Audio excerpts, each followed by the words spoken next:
Hello everybody, कैसे हैं आप सभी। मैं आपका स्वागत करती हूँ आपके अपने YouTube channel classes for commerce student with Ritu Chaudhary पर। कल की क्लास में हमने पढ़ा था इशू ऑफ डिबेंचर से रिलेटेड हमारे जो प्रैक्टिकल क्वेश्चन थे वो हमने सॉल्व किए थे। Issue of debenture at par, issue of debenture at premium, issue of debenture at discount, ये सभी क्वेश्चंस हमने प्रीवियस क्लासेस में कर लिए हैं। आज का हमारा टॉपिक रहेगा issue of debentures consideration other than cash. देखिए, पहले हम इस कॉन्सेप्ट को समझते हैं, फिर इसका मीनिंग देखते हैं, फिर हम इसके क्वेश्चन को करेंगे। ठीक है, देखिए मान लीजिए एक कंपनी है एक्स लिमिटेड। क्या है एक कंपनी? X limited. ठीक है, कंपनी को क्या चाहिए? लोन चाहिए। मतलब कंपनी ने क्या परचेज किया? एसेट्स परचेज किया। क्या परचेज किया? एसेट्स परचेज किया। मान लीजिए वाई कंपनी से। ठीक है, किसे परचेज किया? वाई कंपनी से एसेट्स परचेज किया।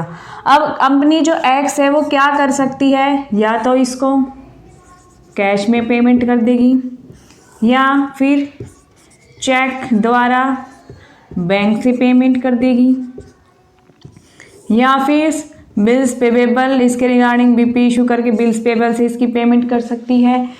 इसके अलावा एक और मेथड होता है हमारे पास, इस शेयर्स को इशू करके। किसको इशू करके? शेयर को इशू करके। ठीक है, ये हमारा कॉन्सेप्ट होता है। जब कंपनी एसेट्स परचेज करती है तो उसके लिए क्या क्या इशू कर सकती है? कंपनी कैश में पेमेंट कर सकती है, कंपनी बैंक द्वारा चेक से पेमेंट कर सकती है, बीपी बिल्स पेबल से उसकी पेमेंट कर सकती है, या फिर शेयर को इशू करके उसकी पेमेंट कर सकती है। और इसके अलावा अब एक और है जिसके थ्रू कंपनी क्या कर सकती है? अपनी एसेट्स की जो अमाउंट है उसको पे कैसे कर सकती है? डिबेंचर्स को इशू करके। किसको इशू करके? डिबेंचर्स को इशू करके भी कंपनी क्या कर सकती है? अपने एसेट्स की पेमेंट कर सकती है। इसीलिए जब कंपनी किसी एसेट्स को परचेज करती है उसके बदले में कैश में पेमेंट ना करके डिबेंचर इशू कर देती है तो हम उसे क्या बोलते हैं? Issue of debentures for consideration other than cash बोलते हैं। ठीक है, आई होप आपको एक कॉन्सेप्ट समझ में आया होगा। चलिए इससे रिगार्डिंग हम इसका मीनिंग पढ़ के देखते हैं क्या कहते हैं। Sometimes a company purchase some assets from the vendor and instead of paying the vendor in cash the company may decide to issue debentures to the vendor in payment of purchase consideration. ठीक है, sometimes यानी कि कई बार company क्या कर सकती है? अपने वेंडर से कोई एसेट्स परचेज करती है और उसको कैश में पेमेंट ना करके किस में पेमेंट करती है? डिबेंचर को इशू करके पेमेंट करती है। Such an issue of debenture to vendor is known as issue of debentures for consideration other than cash. इसी को हम क्या बोलते हैं? Issue of debenture consideration other than cash बोलते हैं। ठीक है, आपको कॉन्सेप्ट समझ में आया? अब देखिए कंपनी क्या कर सकती है इसके केस में भी? कंपनी एट पार पर डिबेंचर को इशू कर सकती है, एट प्रीमियम पर इशू कर सकती है, और एट डिस्काउंट पर इशू कर सकती है। ठीक है, इन तीनों तरीके से कंपनी क्या कर सकती है? डिबेंचर को इशू कर सकती है। ठीक है, तो अब इसके रिगार्डिंग हम क्या करेंगे? अपनी जर्नल एंट्री देखेंगे कि इसके रिगार्डिंग हमारी जर्नल एंट्री क्या होती है। कॉन्सेप्ट समझ में आ गया ना आपको अच्छे से? चलिए अभी हम करेंगे इसके रिगार्डिंग हमारी जर्नल एंट्रीज। देखिए, at the time of purchase company ने कोई एसेट्स परचेज किया तो क्या एंट्री हो जाएगी? Assets account debit to vendor. क्या हो गई? हमारी लायबिलिटी क्रिएट हो गई। ठीक है, वेंडर को हमने क्या कर दिया भाई? क्रेडिट कर दिया, हमारी लायबिलिटी क्रिएट हो गई। हमारे पास एसेट्स आ गया, लायबिलिटी क्रिएट हो गई। अब वेंडर की पेमेंट करेंगे तो क्या हो जाएगा? वेंडर अकाउंट डेबिट टू, किससे हो जाएगा? डिबेंचर से, टू डिबेंचर। अगर कैश में पेमेंट करते हैं तो यहाँ पे क्या लिख देंगे? टू कैश लिख देंगे। चेक से करते हैं टू बैंक लिख देंगे। बीपी से करते हैं टू बिल्स पेबेबल लिख देंगे। ठीक है, लेकिन हम क्या कर रहे हैं? उसको क्या इशू कर रहे हैं? डिबेंचर इशू कर रहे हैं, तो यहाँ पे किसको क्रेडिट कर देंगे? टू डिबेंचर को क्रेडिट कर देंगे। ठीक है, ये हमारी एंट्री होती है किस पर? एट पार पर, जब हम डिबेंचर्स को एट पार पर इशू करते हैं तो ये एंट्री हो जाएगी हमारी assets account debit to vendor, vendor account debit to debenture. ठीक है, अब देखिए एट प्रीमियम, जब हम प्रीमियम पर इशू करते हैं फर्स्ट एंट्री तो बेटा हमारी सेम रहेगी, इसमें भी assets account debit to vendor. ठीक है, लेकिन सेकंड एंट्री चेंज हो जाएगी, क्या हो जाएगी, vendor account debit to debenture to securities premium.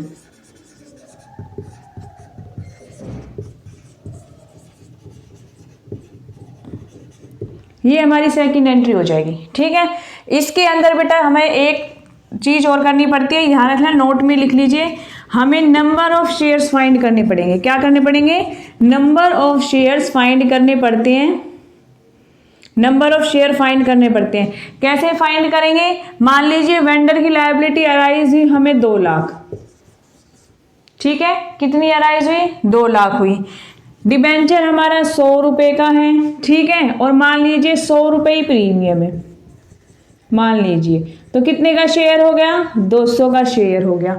तो हम क्या करेंगे, जितनी अमाउंट हमें टोटल पे करनी है, टोटल पे कितनी करनी है, 2 लाख, और कितने का शेयर हो गया आफ्टर प्रीमियम को ऐड करने के बाद 200 का शेयर हो गया, तो 200 से इसको डिवाइड कर देंगे तो कितना आ जाएगा, 1000 शेयर निकल के आ जाएंगे। ये हम क्या कर देंगे, डिबेंचर आ जाएंगे, इसको हम क्या कर देंगे, इशू कर देंगे। नंबर ऑफ हमारे डिबेंचर निकल के आ गए, क्या आ गए, नंबर ऑफ डिबेंचर। ठीक है, आई आपको प्रीमियम की एंट्री समझ में, vendor account debit to debenture to security premium, और नंबर ऑफ डिबेंचर ऐसे फाइंड करते हैं हम। ठीक है, फिर करते हैं हमारी एट डिस्काउंट की एंट्री, एट डिस्काउंट। डिस्काउंट पर भी बेटा फर्स्ट एंट्री सेम रहेगी हमारी, assets account debit to vendor, फिर पेमेंट करेंगे तो क्या हो जाएगी, vendor account debit discount account debit to debenture, to debenture. ठीक है, इसमें भी हमें क्या करना पड़ेगा, नंबर ऑफ डिबेंचर हमें फाइंड करने पड़ेंगे, नंबर ऑफ डिबेंचर क्या करना पड़ेगा, फाइंड करना पड़ेगा। जितनी भी हमारी लायबिलिटी आती है, मान लीजिए 2 लाख की लायबिलिटी आ गई, 10 रुपये हमारा डिस्काउंट है, 100 रुपये का शेयर है, 10 रुपये का हमारा डिस्काउंट है। ठीक है, तो यानी कि 90 का शेयर होगा, तो नीचे कितना लिख देंगे, 90 लिख देंगे। जितने शेयर डिबेंचर्स निकल के आएंगे उतने ही हम क्या करेंगे, इशू करेंगे। ठीक है, प्रीमियम के केस में क्या करेंगे, प्रीमियम को ऐड करके नीचे टोटल हम रुपीज लिख देंगे डिबेंचर के, और डिस्काउंट के टाइम क्या करेंगे, उसको डिस्काउंट को लेस करके जितने का वो डिबेंचर इशू किया है उतनी अमाउंट लिख देंगे। ऊपर क्या लिखी रहेगी, हमेशा जितनी लायबिलिटी हमारी इंक्रीज हुई है, जितनी पेमेंट हमें वेंडर को करनी है। ठीक है, एट पार के केस पर हमें कुछ नहीं करना है, एट पार पर हमारी सिंपल एंट्री होती है।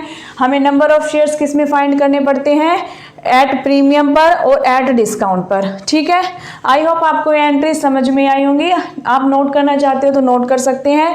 ये हमारी एट पार की एंट्री है, ये हमारी एट डिस्काउंट की एंट्री है, और ये हमारी एट प्रीमियम की एंट्री है। ठीक है, आया होगा आपको अच्छे से समझ में। ठीक है, मीनिंग आपको समझ में आ गया है, कॉन्सेप्ट आपने समझ लिया है, एंट्रीज आपने समझ ली है। ठीक है, अब हम चलते हैं अपने क्वेश्चंस पर। ठीक है, आप क्वेश्चन सॉल्व करेंगे तो आपको इजीली ये कॉन्सेप्ट अच्छे से समझ में आ जाएगा। इसीलिए मैंने साथ के साथ आपका एक क्वेश्चन भी अटेम्प्ट करवा रही हूँ मैं, ताकि आपको कॉन्सेप्ट अच्छे से समझ में आ जाए, एंट्री आपको समझ में आ जाए, नंबर ऑफ डिबेंचर आपको फाइंड करने आ जाए।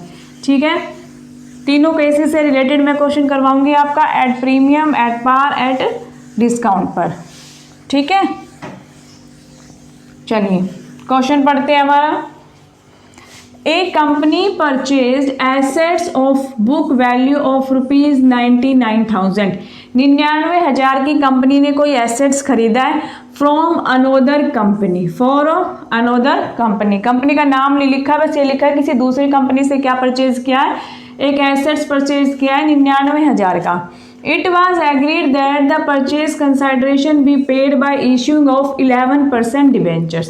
देखिए क्वेश्चन में साफ साफ बोल दिया गया है कि आपको कैश में पेमेंट ना करके डिबेंचर को इशू करके उसकी क्या करनी है, पेमेंट करनी है। और 100 रुपये का एक डिबेंचर है, ठीक है। किसका डिबेंचर है? 100 रुपये का एक डिबेंचर है।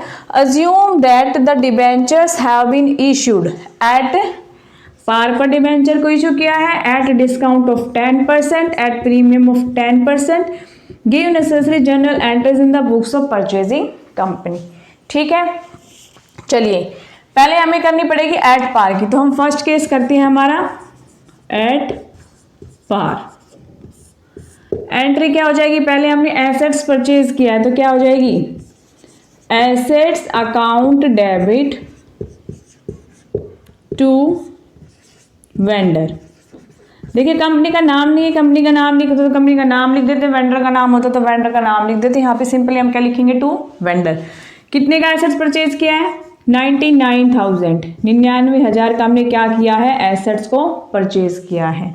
ठीक है, ये एंट्री किसकी हो जाएगी? हमारी परचेज की। आपको बेटा क्वेश्चन में नरेशन जरूर लिखनी है, अदरवाइज आपके मार्क्स कट सकते हैं। ठीक है, मैं आपको समझाने के लिए लिख रही हूँ, इसलिए मैं नरेशन नहीं लिख रही हूँ। अगर नरेशन भी लिखने लगूंगी तो वीडियो काफ़ी लंबी हो जाएगी। ठीक है, फिर हमें पेमेंट करनी है वेंडर की, तो वेंडर क्या हो जाएगा? डेबिट हो जाएगा। Vendor account debit to debenture. Question में लिखा है 11% डिबेंचर, तो आपको साथ में लिखना है टू 11% डिबेंचर 99,000। ठीक है, ये किसकी एंट्री हो गई? हमारी एट पार पर एंट्री हो गई। किस पर हो गई? एट पार की एंट्री हो गई। अब हमें करनी है एट डिस्काउंट की एंट्री। एट डिस्काउंट, देखिए पहली एंट्री सेम रहेगी बिल्कुल। ठीक है, इसी एक ही क्वेश्चन में इसको करते चलेंगे। ठीक है, फर्स्ट एंट्री हमारी सेम रहेगी, हमें सिर्फ अब करेंगे हम एट डिस्काउंट की एंट्री। किसकी करेंगे? एट डिस्काउंट की एंट्री।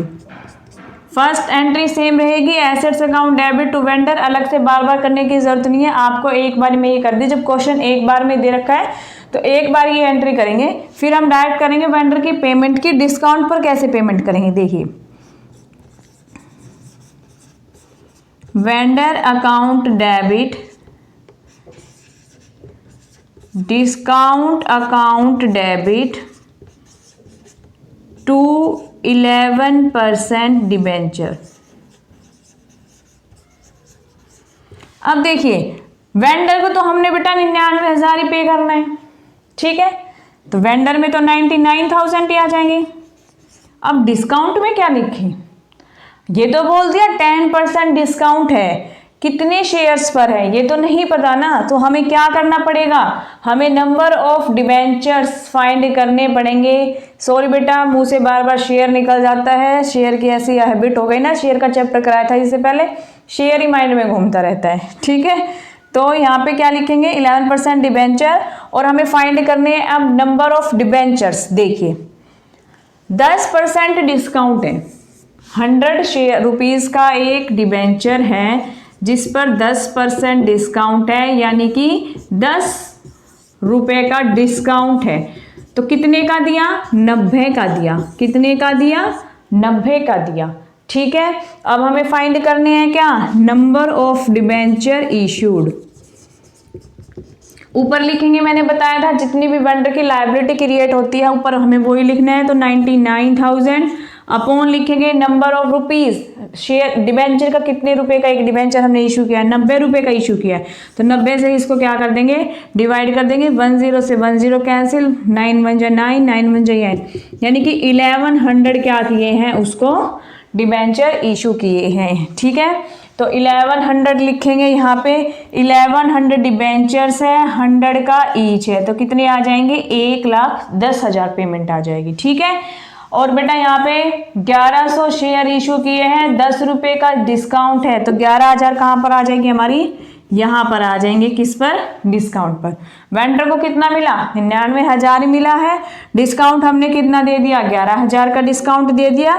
डिबेंचर कितने इशू कर दिए? यहाँ पे लिखेंगे 1100 डिबेंचर इश्यूड, ठीक है, नरेशन में आपको लिखना है बेटा, ठीक है। और नोट्स में हमें क्या फाइंड करके दिखाना है, नंबर ऑफ डिबेंचर हमें कैसे फाइंड किया है, ये आपको नोट्स में दिखाना है, ठीक है। आइए आपको डिस्काउंट की एंट्री समझ में। अब हम करते हैं हमारी प्रीमियम की एंट्री। अगर आप नोट करना चाहते हैं नोट कर लीजिए, फिर मैं रब कर दूं, स्क्रीनशॉट ले लीजिए आप, ठीक है। अब मैं रब करती हूँ इसको।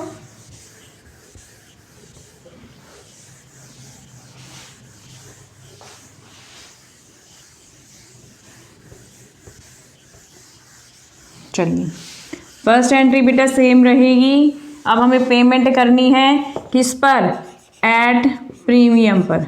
किस पर पेमेंट करनी है, एट प्रीमियम पर, ठीक है भाई। तो वेंडर क्या हो जाएगा, vendor account debit to 11% debenture to securities premium, ठीक है। वेंडर को कितनी पेमेंट करनी है, 99,000 पेमेंट करनी है, यहाँ पे तो लिख दिया, ठीक है। अब यहाँ पर क्या लिखे और यहाँ पर क्या लिखे, इसके लिए भी क्या करना पड़ेगा, नंबर ऑफ डिबेंचर्स फाइंड करने पड़ेंगे। देखिए लायबिलिटी हमारी टोटल कितनी इंक्रीज हुई है, सर कितनी हमें लायबिलिटी हुई है, 99,000। अब नीचे क्या लिखें, देखिए 10% हमने प्रीमियम पर दिया है, तो 100 रुपये का 10% 10 रुपये, तो एक डिबेंचर कितने का हो गया हमारा, 110 का डिबेंचर हो गया। तो नीचे क्या लिख देंगे, 110 लिख देंगे। 10 से 10 कैंसिल आउट, 11 1 जा 11 9 जा 99, यानी कि कितने डिबेंचर्स इशू किए हैं, 900 डिबेंचर इशू किए हैं। तो 900 डिबेंचर इशू किए हैं, 100 का एक डिबेंचर है, तो 11% डिबेंचर में कितना आ जाएगा, 90,000। 900 डिबेंचर इशू किए, 100 का एक, तो 90,000 कहाँ पे आ जाएंगे हमारे, 11% डिबेंचर में चले जाएंगे। और 900 के ऊपर 10 रुपीज़ का क्या है हमारा, प्रीमियम है, तो 9,000 कहाँ पे चले जाएंगे, सिक्योरिटीज प्रीमियम में चले जाएंगे, ठीक। आया पूरा कॉन्सेप्ट आपको समझ में, कैसे हमें एंट्री करनी है, कैसे हमें नंबर ऑफ डिबेंचर्स फाइंड करने हैं, ठीक है। ये क्वेश्चन था एग्जाम में बेटा, चाहे तो इशू ऑफ शेयर में से आए, चाहे इश्यू ऑफ डिबेंचर में से आए, लेकिन कंसाइडरेशन अदर देन कैश का क्वेश्चन आपके एग्जाम में जरूर देखने को मिलेगा। 3 मार्क्स में भी हो सकता है और 4 मार्क्स में भी हो सकता है, ठीक है। तो इसलिए आपको इस कॉन्सेप्ट को अच्छे से अपने माइंड में बिठा लेना है, कैसे इसकी एंट्री की जाती है, कैसे एट पार पर करते हैं, कैसे एट प्रीमियम पर, कैसे एट डिस्काउंट पर। एग्जाम पॉइंट ऑफ व्यू से बहुत ही इंपॉर्टेंट टॉपिक है आपके, अगर आपने ये कर लिया तो 4 नंबर आपके कहीं नहीं जाने वाले, ठीक है। एंट्रीज अच्छे से ध्यान रखनी है। एट प्रीमियम पर नंबर ऑफ डिबेंचर या नंबर ऑफ शेयर कैसे फाइंड करनी है, एट डिस्काउंट पर नंबर ऑफ डिबेंचर या नंबर ऑफ शेयर्स कैसे फाइंड करनी है, ये आपको अच्छे से समझ लेना है। एट पार पर कुछ करने की जरूरत नहीं है, एट पार पर सिंपल एंट्री होती है, assets account debit to vendor account debit to हमारा डिबेंचर या फिर शेयर, ठीक है। आया होगा आपको अच्छे से कॉन्सेप्ट समझ में। नेक्स्ट क्लास में हम करेंगे हमारा कोलेटरल सिक्योरिटी, ठीक है। कोलेटरल सिक्योरिटी से भी आपका क्वेश्चन एग्जाम में आता है। अगर इश्यू ऑफ शेयर में से कंसाइडरेशन अदर देन का क्वेश्चन आएगा, तो डिबेंचर में से हमारा कोलेटरल सिक्योरिटी का क्वेश्चन एग्जाम में आपको जरूर देखने को मिलेगा, ठीक है। कोलेटरल सिक्योरिटी का भी या तो 3 मार्क्स का क्वेश्चन होता है या फिर 4 मार्क्स का क्वेश्चन होता है, ठीक है। तो नेक्स्ट क्लास में हम करेंगे कोलेटरल सिक्योरिटी के रिगार्डिंग कॉन्सेप्ट समझेंगे, उससे रिलेटेड हम क्वेश्चन करेंगे, ठीक है। अगर आपको मेरी वीडियो अच्छी लगी हो तो वीडियो को जरूर से लाइक करना, चैनल को सब्सक्राइब करना। मिलते हैं नेक्स्ट वीडियो में।